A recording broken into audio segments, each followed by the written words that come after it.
ალამაზად გიზი გაქვს ვენახე ჯერაკიან დავიწყოთ. როგორ ახათ გამოძებათ? როგორ და ჭუჭი რას ქვია ვერ შრომელი ხელები გაქვს ჭუჭი თელი სოფლი უნდა ვატარო და კახური ყურძენი უნდა ვასწავლოთ ყველას ზეპირად. თავარი ეხლა რომ მოამწიფონ ბოლომდე მე მესვით ხალხი ჩხალობს რომ კიდე არ გააფუჭოს რამე ქარი არ იყოს, წვიმა არ იყოს, რაღაცა არ იყოს, მაგრამ მოამწიფოს ბოლომდე და კარგი კონდიციით ჩავაბაროთ, რომ ეგ აიზარდა ჩაბარების ფასი, მაგრამ თავარია ხარისხის არ უნდა დავარდოთ ამის გამო. საბოლოო ჯამში ხო გვინდა რომ ჩვენი ღვინო მაღალი ხარისხის იყოს. ძმაო ლევან, შენ რაღაც წნორში უკვე დაკრიფეთ ელი ყურძენი და ხალხი გადმოხედე? კი?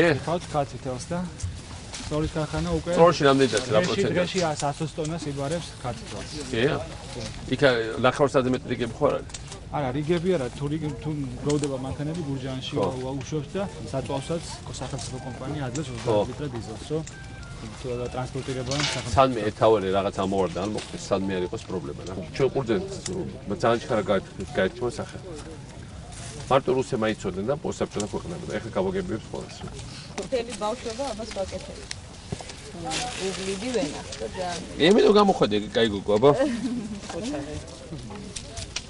აი ამათთან ერთად მუშაობდი დავდიოდი სკოლის პერიოდში, ყველა ვეხმარებოდით.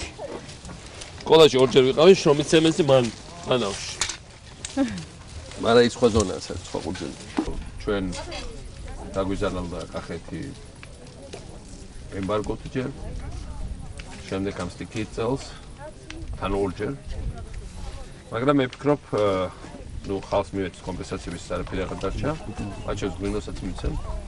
მაგრამ მეორეა რომ ვისაც დარჩა იმას სანიმუშნო ჩაუბრუნდო. მენახემ გავაშოროთ მეტი.